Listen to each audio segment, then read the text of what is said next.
Surya Bedhana Pranayama is described in Hatha Yoga Pradipika, chapter 2.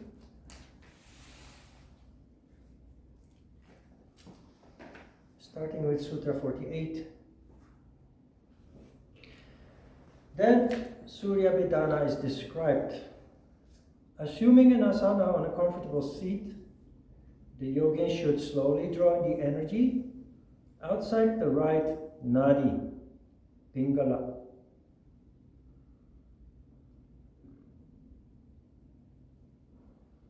Assuming an asana on a comfortable seat indicates that it doesn't have to be sukhasana.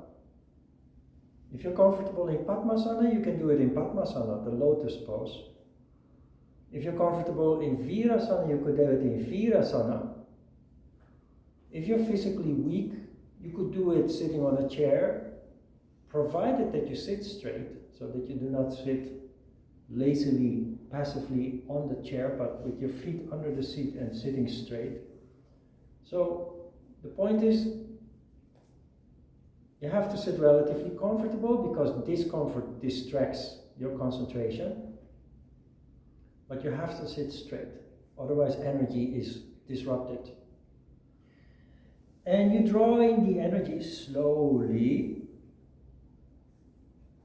Draw the energy outside through the right channel, pingala, which means only one thing, Shakti in.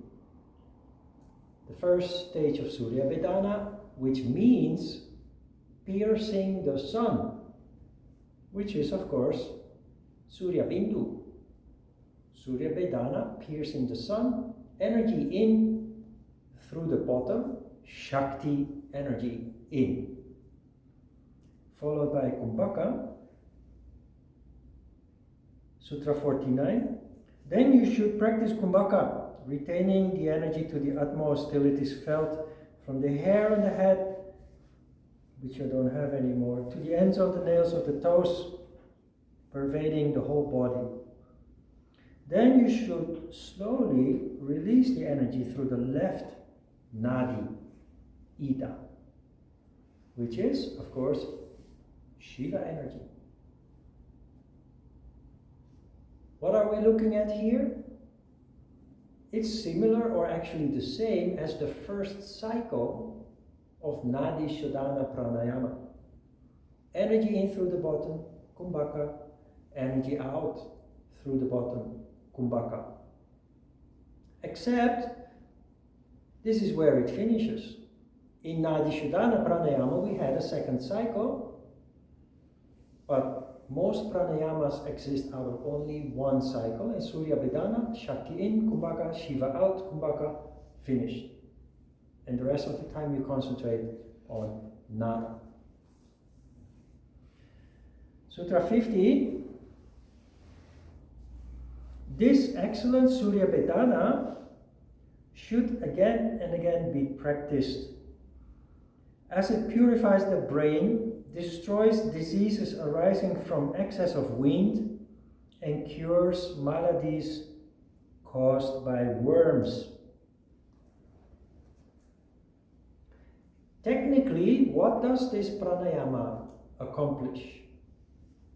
You increase Shakti, you diminish Shiva, which results in Shakti domination.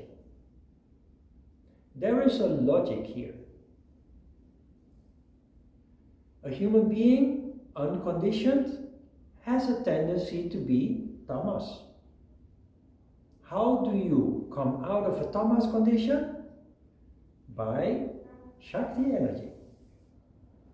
So after cleansing the nadis with Nadi Shodhana Pranayama, the first thing that you do is destroying tamas with Shakti. You will see that in the pranayama exercises that you learn, there is a very logical sequence that deals with any possible deficit, any possible problem or disease that you could be dealing with. And the first issue we deal with is the most dominating issue humankind in general is suffering from, which is tamas. Almost all diseases are caused by tamas, or a lack of both energies, but that one we will deal with next week. Interestingly, it purifies the brain. What does that mean, purifying the brain? How do you purify the brain? It's not about cleansing, it's not about cleaning, it's about intellect. Try to imagine ancient people who do not have the benefit of education.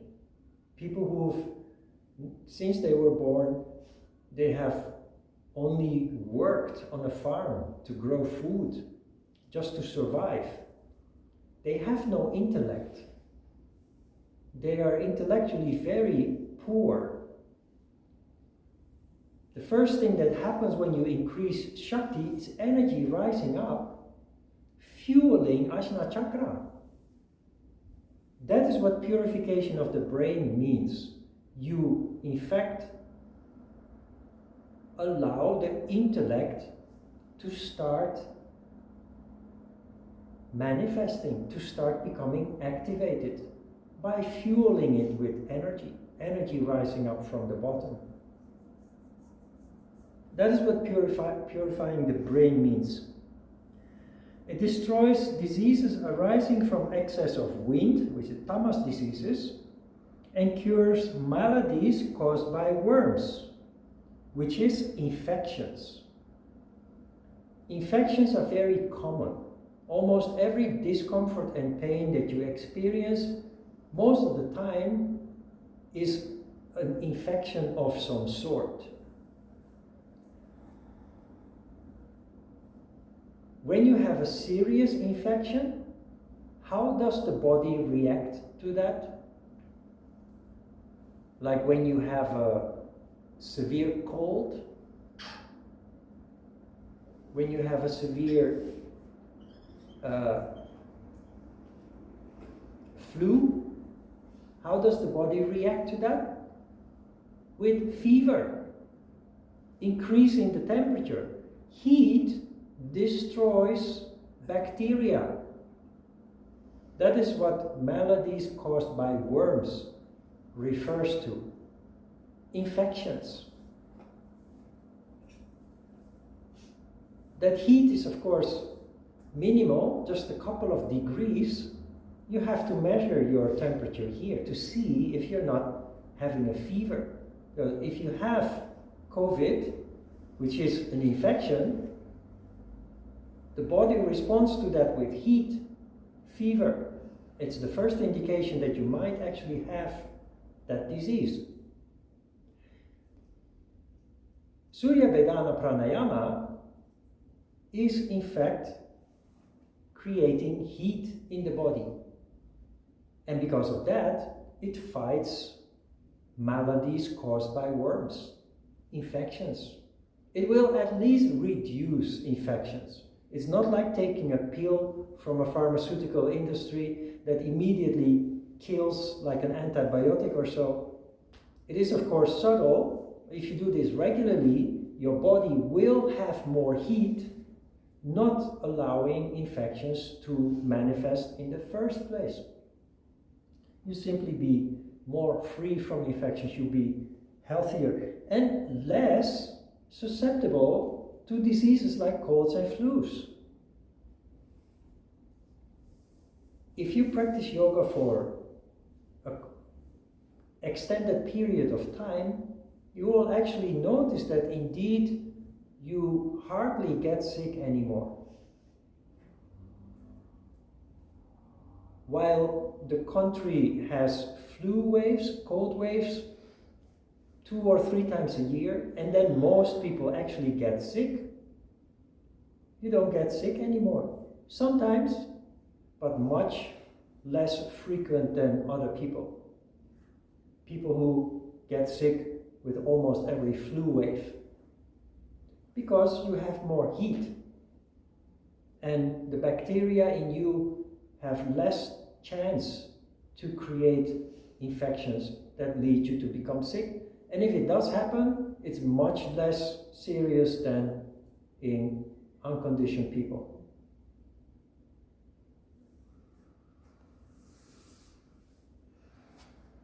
That's it. Shakti in, Kumbhaka, Shiva out, Kumbhaka. Energy in through the bottom, energy out through the bottom. It's like the Vashti Kriya, where you suck up water through the anus, shake and expel. But now with counting and a retention after the inflow and a retention after the outflow. We have arrived at the count of 20. That count remains. Surya Bedhana.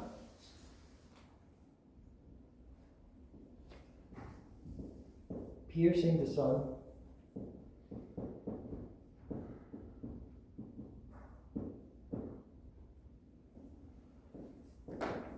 Followed by concentration on nada. The time also doesn't change anymore, 35 minutes. That means you have quite some time on your hands. Remember, gradual. Don't rush. You have plenty of time. There's only one cycle which takes you between 12 and 15 minutes approximately. So more than half of the time you have to yourself to concentrate on nada. So do not rush too quickly through Surya Bedhana.